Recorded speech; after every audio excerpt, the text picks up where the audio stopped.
네, 여러분 추석 명절 잘 보내셨죠?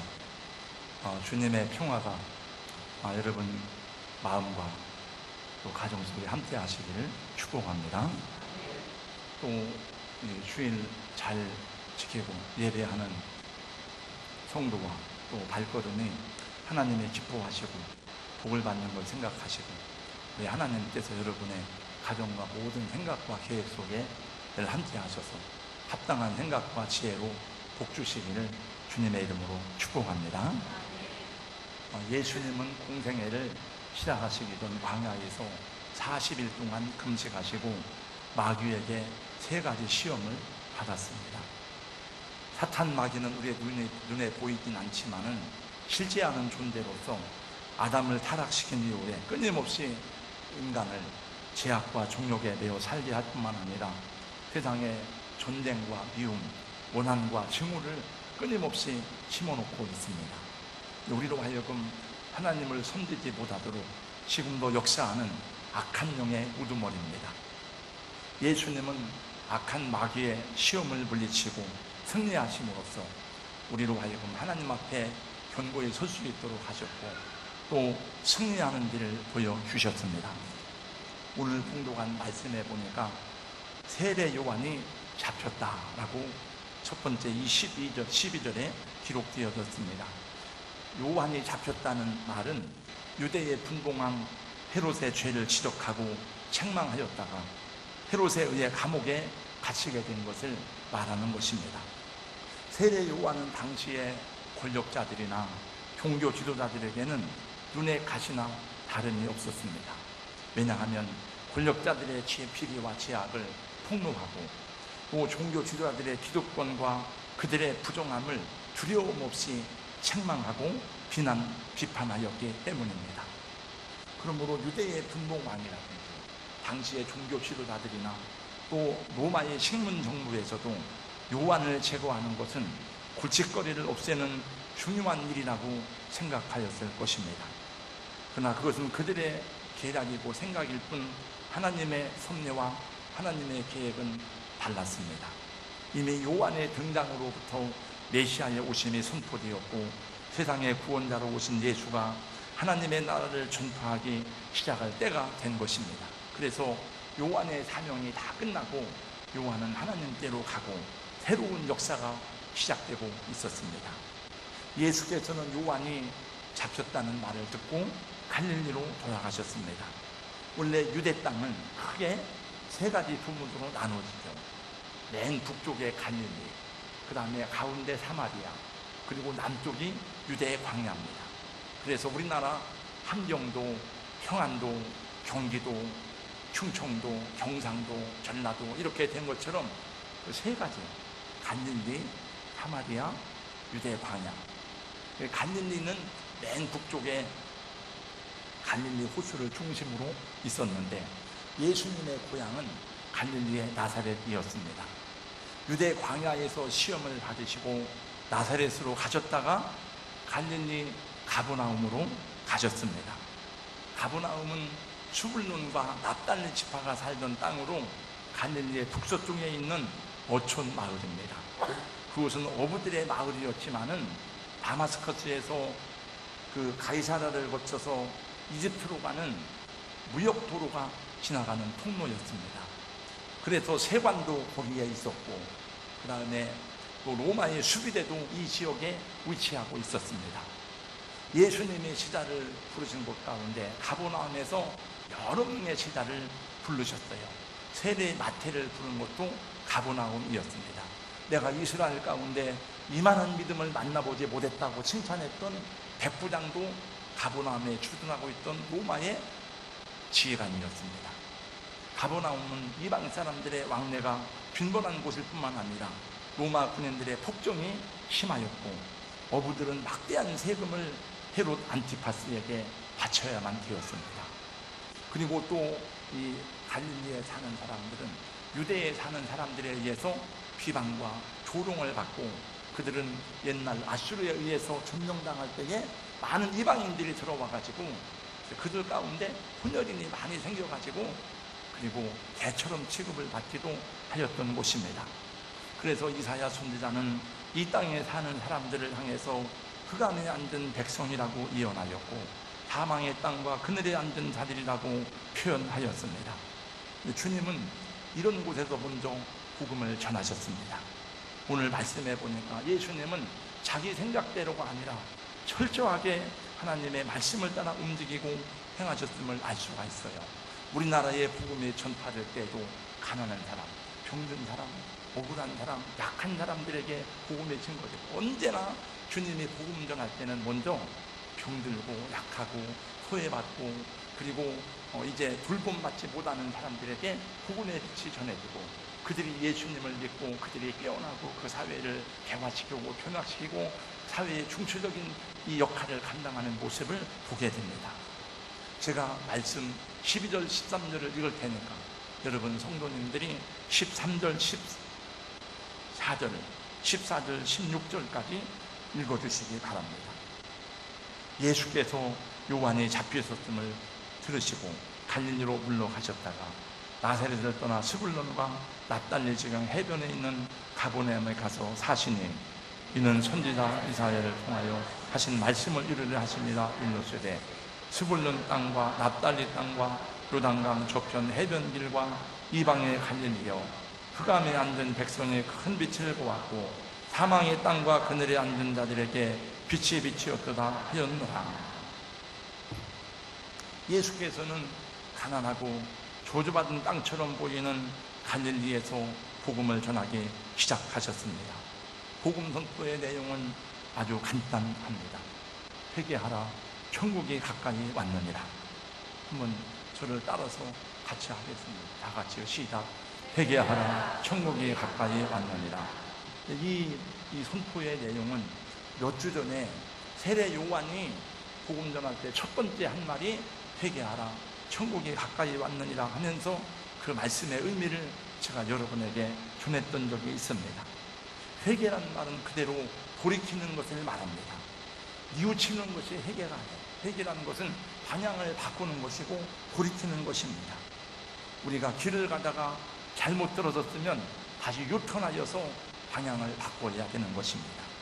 어디로 돌이키라는 말입니까? 어떻게 삶의 방향을 바꾸라는 것입니까? 하나님께로 돌아오라는 것입니다. 하나님을 떠나는 자리에서 하나님을 멀리하고 내 인생에 네가 하나님 된 자리에서 벗어나서 하나님을 중심에 모시고 하나님을 향하라는 것입니다. 나 중심으로부터 하나님 중심으로 삶의 방향을 바꾸라 하는 것입니다.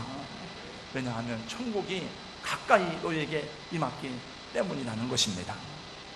사랑하는 성도 여러분, 이미 마태복음 3장의 첫 부분을 강의할 때에 회개하라 천국이 가까웠느니라는 말씀을 전하였습니다만 이 말씀이 나를 위한 주님의 음성으로 들려줄 수 있기를 예수님의 이름으로 축복합니다. 저 집사님이 이 말씀을 들어야 되는데, 우리 저 권사님이 이 말씀을 들어야 되는데, 목사님에게 주는 말씀이구나, 이렇게 생각하면 안 되고, 오늘 나에게 주시는 주님의 말씀으로 받을 때에 이 말씀이 나를 새롭게 하고 나를 변화시키고 치료하는 능력의 말씀이 되는 줄로 믿습니다. 얼마 전에 제가 우연하게 텔레비를 보는데 예능 프로그램 가운데 런닝맨이라고 하는 프로그램이 있었습니다. 고궁에서 짚라인을 타는 도전을 하는 것, 그 프로그램이었는데 보니까 두바이로 기억이 됩니다. 큰 고층 빌딩, 아주 고궁에서 짚라인을 타는데 그러면 얼마나 높은지 두바이가 다 보이는 거예요. 근데 마침 유재석 씨가 그 짚라인을 타게 됐는데 안 타려고 막 이러시다가 결국은 그걸 타게 됐는데, 그걸 타면서 계속 어찌할 바를 모르고 계속 소리를 지르는데 한마디였어요. 계속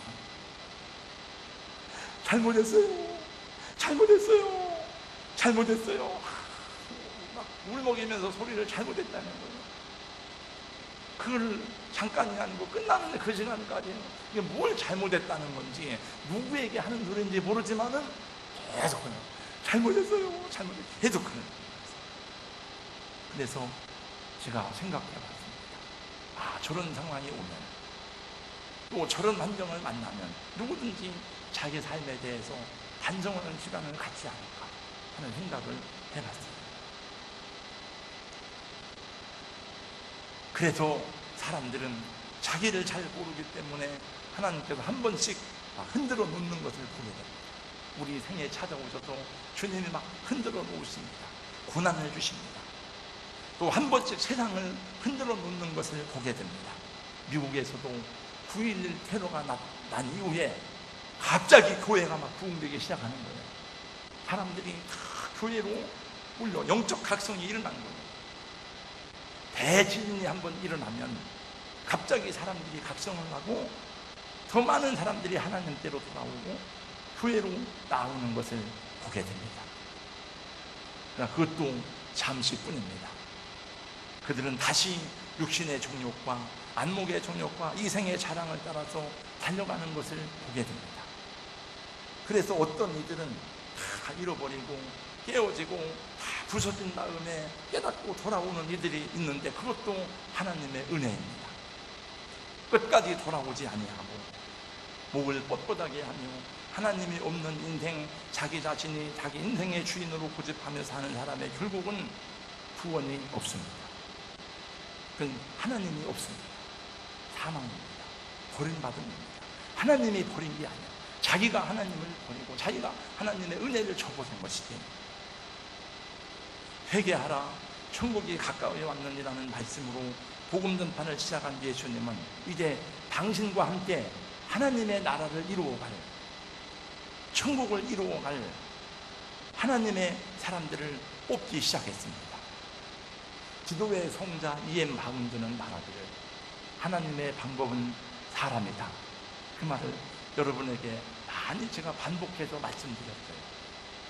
여러분, 하나님의 방법은 돈이 아닙니다. 하나님의 방법은 프로그램이 아닙니다. 하나님의 방법은 우리의 재능과 기술이 아니고 하나님의 방법은 사람입니다. 하나님의 방법은 뭐냐? 여러분이 하나님의 방법. 그래서 언제나 성경에 보니까 창세기부터 하나님은 사람을 택하고 사람을 부르시는 것을 보게 돼요. 오늘 예수님은 당신과 함께 새로운 하나님의 나라를 일으킬 사람들을 뽑으러 다니는데 가버나움 근처에 사는 어부들이었습니다.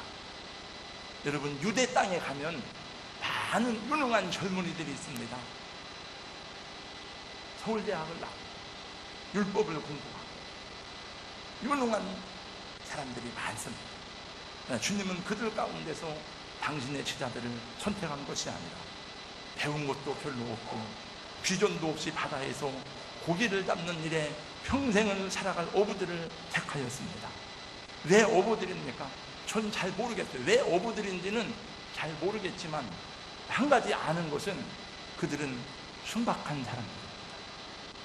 그들은 남을 속이고 거짓말로 자기의 유익을 구하는 사람들은 아닙니다.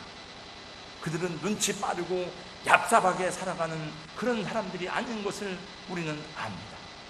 그들은 정직하게 열심히 땀 흘리며 일하던 사람이었습니다. 갈릴리 해변을 다니던 주님이 베드로라고 하는 시몬과 안드레를 보았습니다. 보니까 그물을 던지고 있는 걸 보았습니다. 주님이 말씀하셨습니다. 19절, 나를 따라오라. 내가 너희를 사람을 낚는 어부가 되게 하리라. 그랬더니 20절 말씀해 보니까 그들이 곧 그물을 버려두고 예수를 따르니라. 또 거기서 더 가다가 또 두 형제를 만났습니다. 야고보와 요한. 근데 그들은 아버지와 함께 찢어진 그물을 이렇게 짚고 있었습니다. 주님이 그들에게도 말씀하셨습니다. 나를 따라오너라. 그랬더니 22절 말씀해 보니까 그들이 곧 배와 아버지를 버려두고 예수를 따르니라. 야고보와 요한도 배와 아버지를 놓아두고 예수를 따르고. 여러분, 놀라운 일이 아니에요? 놀랍지 않으십니까? 어떻게 이런 일이 가능할까? 좀 생각을 해봐야 되잖아요. 계산을 해야 되는 거 아닙니까? 근데 여기 성경입니다. 고지란 말이 나와요. 즉시요, 즉시. 곧 배와 그물을 버려두고 예수를 따릅니다. 남의 일이라고, 남의 얘기라고 그냥 무심하게 듣지 말고, 여러분 고민 좀 해보세요. 어떻게 이렇게 따를 수 있는가? 내가 아니길 천만 다행이다. 그렇잖아요. 여러분이 아니길 천만 다행이다. 날 보고 이렇게 하라 그랬다면 내가 어떻게 알았어요? 고민이 안 되세요? 혹시 나한테 그럼 어쩐가? 주님, 나는 아닙니다. 우리 셋째 누님 권사인데 맨날 선교 외치다가 어느 날 헌신되는 시간에 자기 딸이 중국 선교 간다고 그러니까, 야, 너는 아니라고.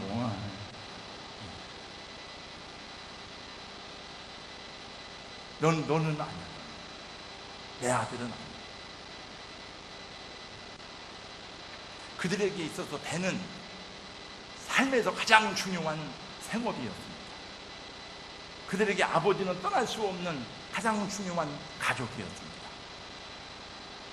그걸 다 버리고 간다는 것은 있을 수 없는 일이잖아요. 근데 여러분 보세요. 성경에 보니까 하나님의 사람들은 다 똑같습니다. 버려두고 떠났습니다. 할렐루야. 아멘에 조금 작아지지만,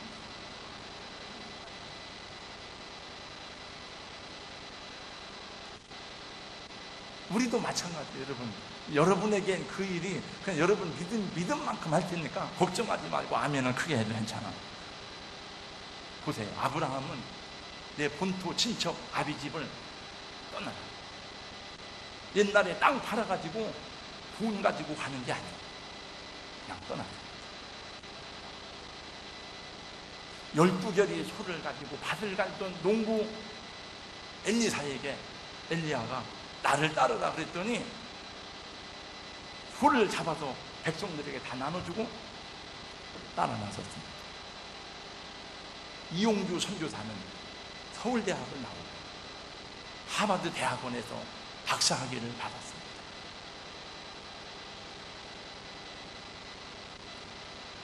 그러나 주님이 부르시는 소리를 듣고 다 내려놓고 몽골로 떠났습니다. 지금 몽골 선교 사역 마치고 인도네시아.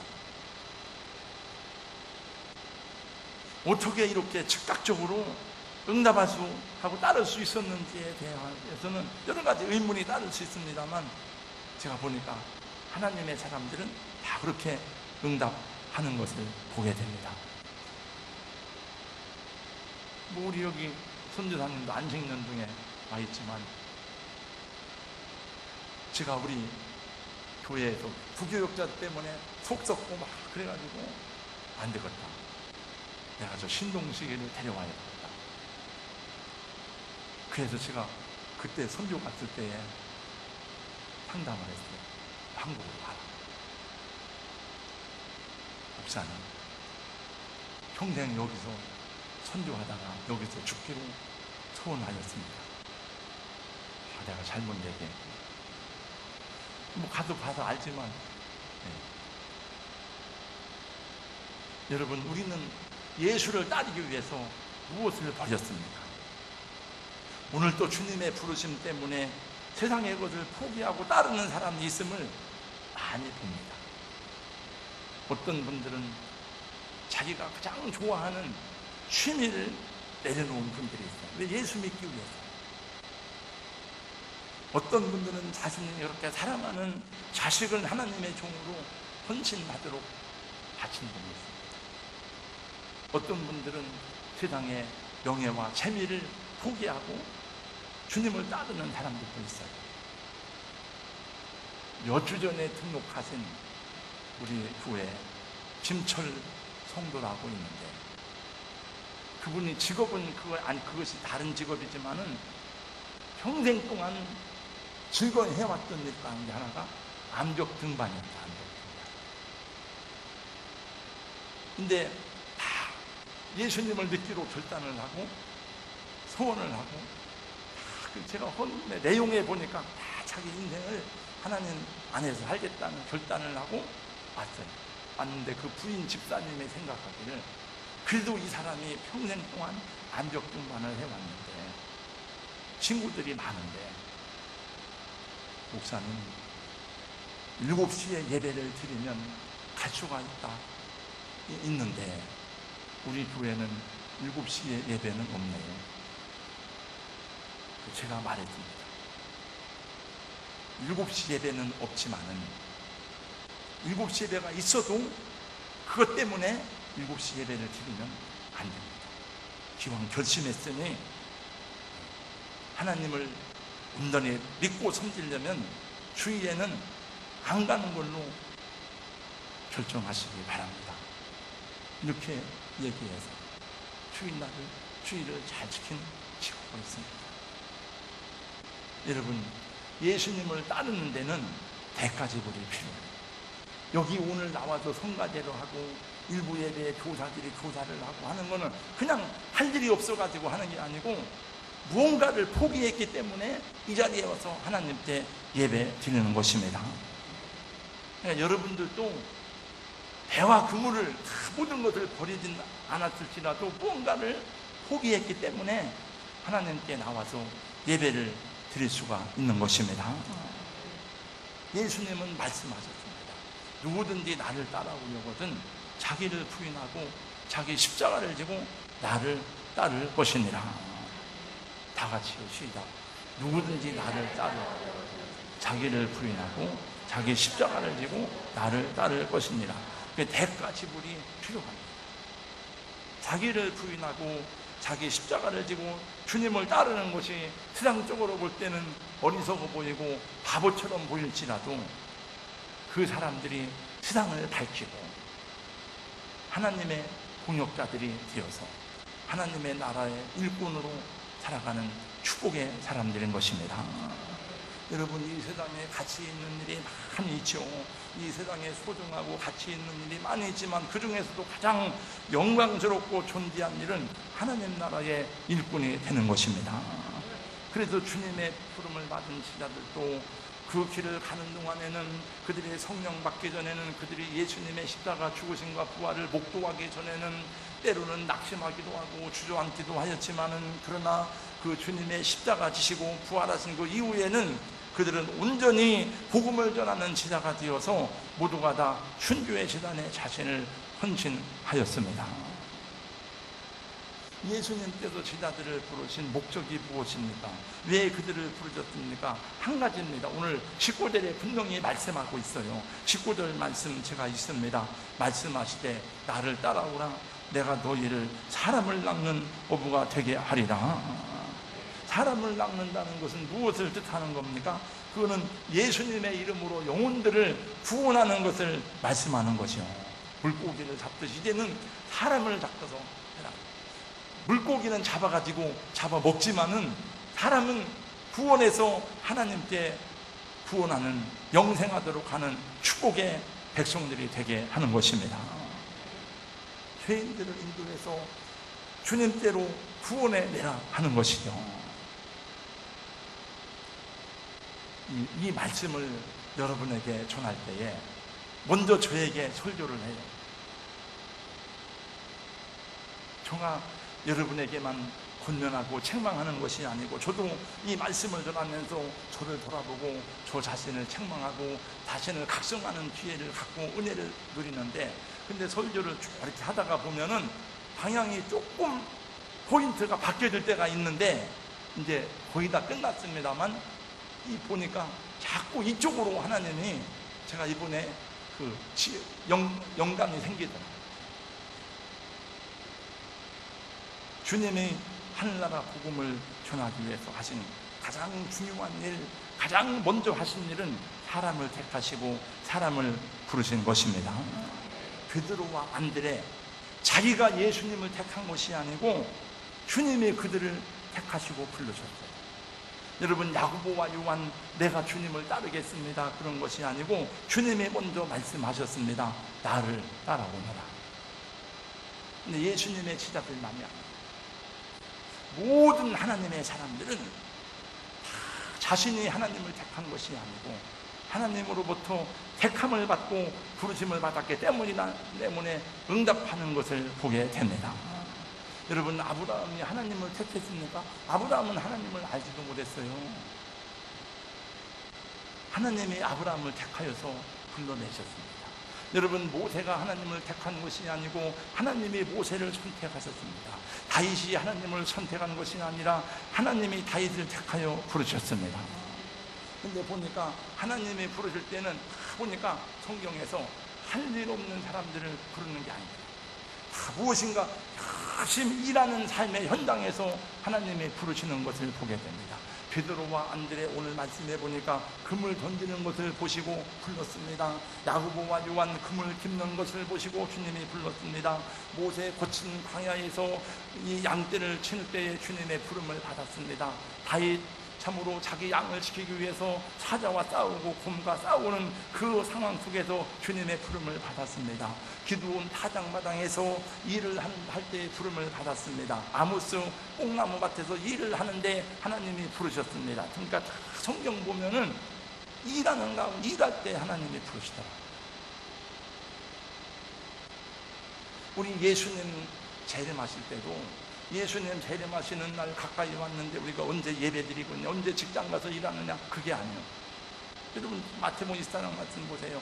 우리 흰 옷 입고 가서 우리 주님 재림 맞이해야 어느 산에 가서 준비한 사람들이 그 주님 맞이하는 게 아니고 두 사람이 함께 맷돌 가다가 두 사람이 함께 일을 하다가 한 사람은 데려감을 당하고 한 사람은 버리감을 당하고 나오잖아요.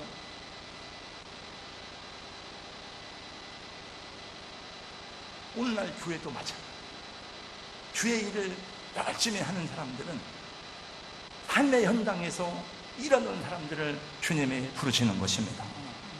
여러분, 교사들, 장로님들 다 이런 분들 보세요. 여러분, 할 일이 없어가지고 일하는 게 아니라 다 바쁜 사람들이에요. 여러분이 선택한 것 같지만 여러분이 결단한 것이 아니고 여러분의 선택이 아니고 하나님의 부르심이고 하나님이 택하셨기 때문에 이 자리에 나와 있는 것입니다. 요한복음 15장 16절 말씀, 주님이 분명히 말씀하셨습니다. 너희가 나를 택한 것이 아니요 내가 너희를 택하여 지었나니. 그러므로 사랑하는 우리 교사 선생님들, 우리 장로님, 권사님, 집사님들, 성도님들, 우리 모두는 하나님의 택하심과 부르심이 있었기 때문에 직분을 받았고 주님을 섬기는 것임을 기억하지 않으면 안 될 것입니다. 그러므로 내가 마음대로 와서 내가 선택한 것이 아니기 때문에 내가 하고 싶다고 하고 말고 싶다고 마는 게 아니에요. 그분의 부르심 때문에 이 자리에 여러분이 앉아 있는 것이고 그분의 부르심 때문에 우리가 직분을 받은 것입니다. 바울 사도가 그것을 많이 노래해요. 바울 사도 원래 하나님의 교회를 핍박하고 예수 믿는 사람을 핍박하는 게 자기 인생의 목적이었는데 예수 만난 다음에 편해서 그가 주를 위해서 열심히 일하는 가운데 이렇게 말합니다. 내 어머니의 태로부터 나를 택정하시고 그의 은혜로 나를 부르시니라. 갈라디아서 1장 15절입니다. 이사야 선지자도 에레미야 선지자도 그것을 고백하였습니다. 여호와께서 태에서부터 나를 부르셨고 내 어머니의 복중에서부터 내 이름을 기억하셨으며. 여러분, 로마서 9장 말씀을 보세요. 제가 오후에 이 말씀 다 못 자는 걸 잠깐 간단하게 오후에 마무리하겠습니다. 우리가 택한 게 아니에요. 우리가 결정한 게 아니고 하나님이 택해 주셨다 하는 것입니다. 왜 근데 많은 사람인데 왜 나냐? 왜 나냐? 그건 알 수가 없어요. 에베소 1장 말씀. 하나님의 기쁘신 뜻이라고 하는 것만 나와 있지 나는 알 수가 없어. 우리는. 그래서 그걸 알면은 감사하고 찬양하지 않을 수가 없는 것입니다. 그것을 알면은 내 마음대로 살 수 없는 이유를 알 수가 있는 것입니다. 그걸 알면은 내 마음대로 여기 왔다 내 마음대로 뒤돌아설 수가 없다 하는 것입니다. 주님 뜻대로 살기로 해. 다 같이요. 주님 뜻대로 살기로 했네. 주님 뜻대로 살기로 했네. 뒤돌아서지 않겠네. 그 뒤돌아서지 않겠네 보니까 옛날에 우리 블레스리 선교사님 있을 때에 영어로 이렇게 찬양 배웠거든요. 노터닝 때 설명을 해준 게 기억이 나요. 터닝해서 내 마음대로 돌아서는 게 아니야. 네 마음대로 돌아서는 게 아니야. 그래서 그 생각을 다시 맨날 부르던 찬양을 다시 가슴속에 음미했습니다. 주님 뜻대로 살기로 했네. 주님 뜻대로 살기로 했네. 주님 뜻대로 살기로 했네. 뒤돌아서지 않겠네. 노터닝 때 왜 부르셨느냐? 첫째, 구원을 위해서 부르셨습니다. 두 번째, 구원받은 나라는 주의 일꾼들하고 하나님의 통역자로 불러주신 것입니다.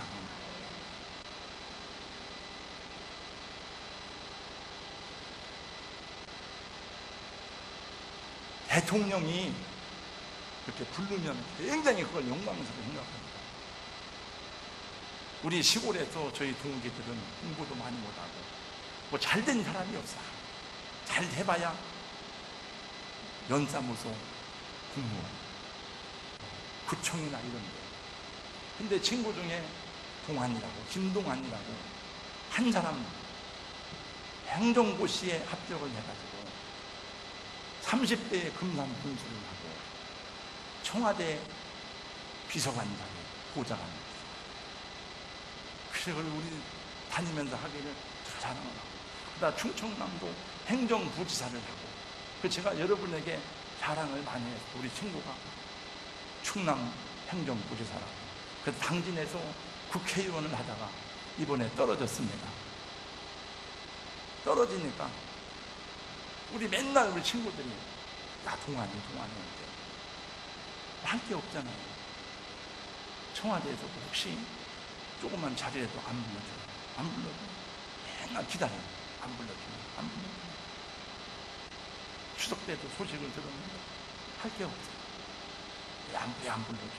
누가 어디 안 불러주냐?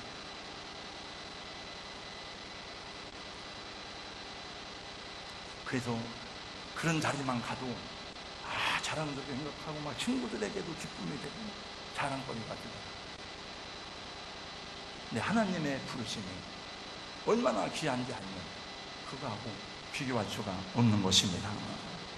이사야 44장 1절 3절 나중에 집에 가서. 근데 더 놀라운 말씀이 있습니다. 43장 1절에서 3절입니다. 야고바, 너를 창조하신 여호와께서 지금 말씀한, 여기서 야고바 할 때는 야곱은 이미 죽어서 없는 사람이에요. 하나님의 백성을 야고바 하는, 야곱의 이름이 많아요. 이스라엘아, 너를 지으신 여호와께서 말씀하십니다. 너는 두려워하지 말라. 내가 너를 구속하였고 내가 너를 지명하여 불렀나니 너는 내 것이라. 내가 물 가운데 지날 때에 내가 너와 함께하리. 강을 건널 때에 물이 너를 침몰하지 못할 것이며 내가 불 가운데로 지날 때에 타지도 아니할 것이요 불꽃이 너를 사리지도 못하리니 대저 나는 내 하나님이요 이스라엘의 거룩한 이요 내 구원자입니다. 내가 애굽을 너의 속량으로 구스와 스바를 너를 대신하여 주었노라. 애굽, 여러분 애굽이 얼마나 큰지 아세요? 고대 애굽이, 이집트 나라. 내가 이집트를 너의 속량물로 주고, 주님은 이 말씀을 이루시려고 십자가를 지고 갈보리 산당으로 올라가시고 능욕과 모욕과 멸시와 천대를 받았지만은 우리를 위해서 기쁨으로 감당하셨습니다. 그리고 십자가 위에서 피 한 방울 물 한 방울 남김없이 다 쏟아내시고 우리를 피값을 주고 사셨습니다. 전능자 하나님, 창조주 하나님의 택하심을 받고 부르심을 받은 성도 여러분, 그 부르심에 응답하며 순종하는 삶이 되시기를 예수 그리스도의 이름으로 축복합니다. 축복합니다. 할렐루야. 찬양 주의 길을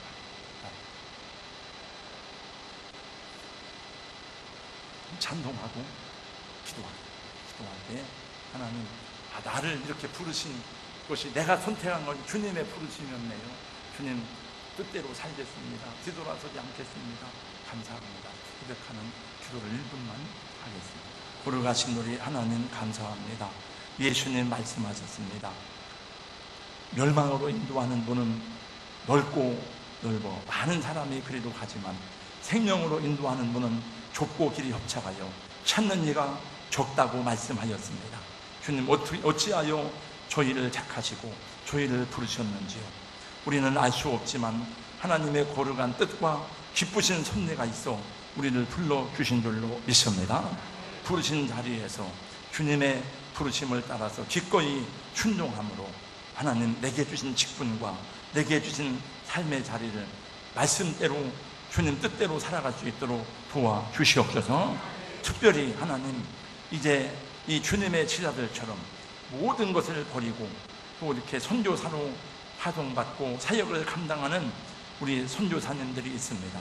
또 우리가 그들로 하여금 하나님 끝까지 이 부름의 사역을 잘 감당할 수 있도록 기도하는 믿음의 동역자들이 되게 하여 주시옵소서. 우리 모두가 함께 손잡고 연약하고 낙심되고 쓰러질 때에 붙들어주어 다시 우리 하나님 나라에 이르기까지 한 사람도 낙오되거나 또 중간에 새길로 빠지는 사람이 없이 다 천국까지 이르를 수 있도록 성령님 공동체를 통해서 붙들어 주시고 인도하여 주시옵소서. 예수님 이름으로 기도하옵나이다. 아멘.